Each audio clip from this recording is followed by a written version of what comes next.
was really interesting because at the owners' meetings, they take the first day and they hold 30-minute press conferences with every coach in the league. They take the second day and they hold 30-minute press conferences with every general manager or owner in the league. So these are the storylines that are coming out. We start with the first helmet, the Cleveland Browns. This is interesting. Cleveland Browns football under Jim Haslam ownership has just been crap, just disgraceful. Not only losing, not only having no quarterback since 1999, the crisis with DeShaun Watson.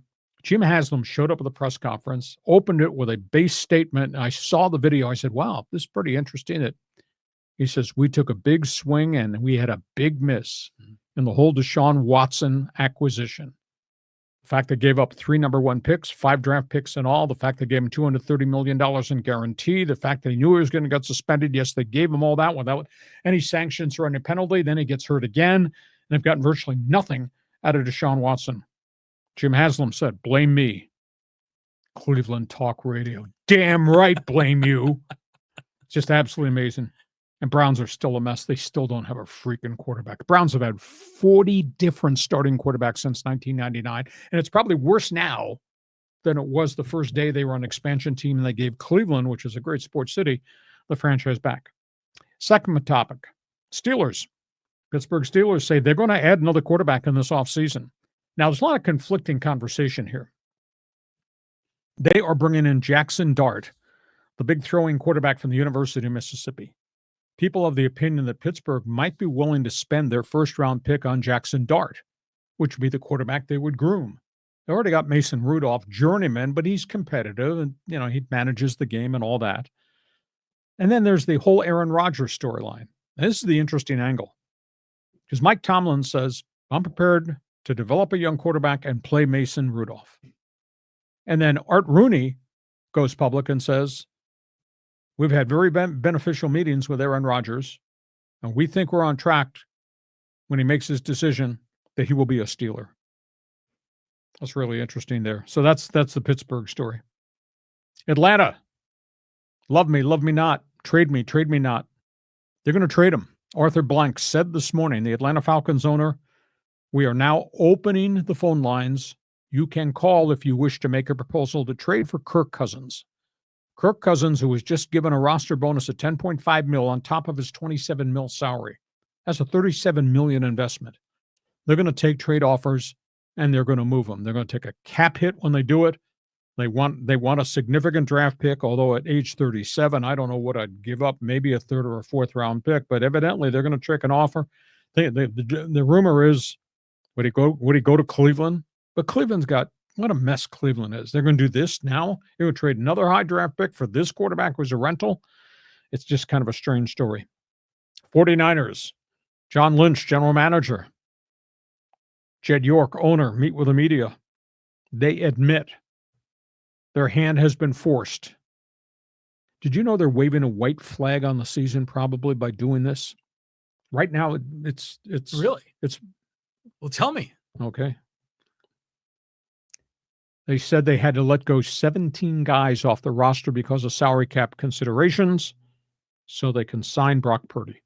Wow. Their roster has really been stripped. I mean, they moved a lot of guys off that roster, started with the Deebo Samuel trade, but there's been such attrition.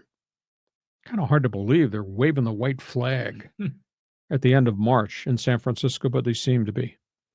New England, that's quite a story. I think they've had a hell of an offseason, and now they get good news on the medical front.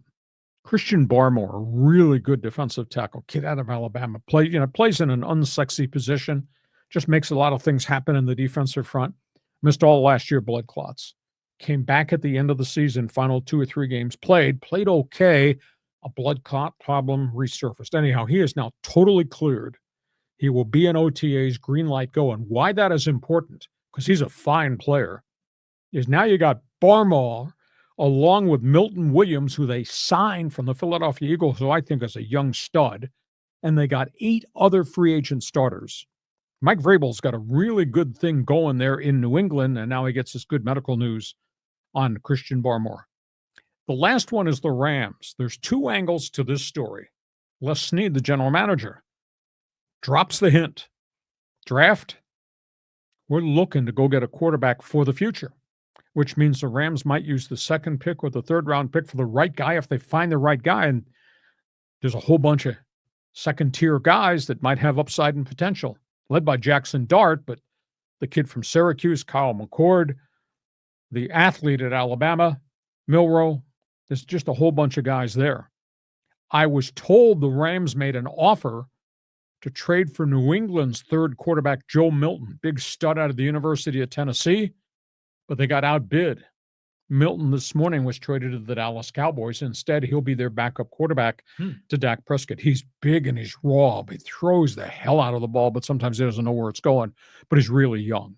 But he had a really nice career at the University of Tennessee. So the Rams, all the things the Rams are doing, Rams are looking for the quarterback of the future. They thought they had the shot at Milton, but I was told that they did not want to give up a third-round draft pick for him. So that's why that trade did not happen. Now he winds up going to the Dallas Cowboys.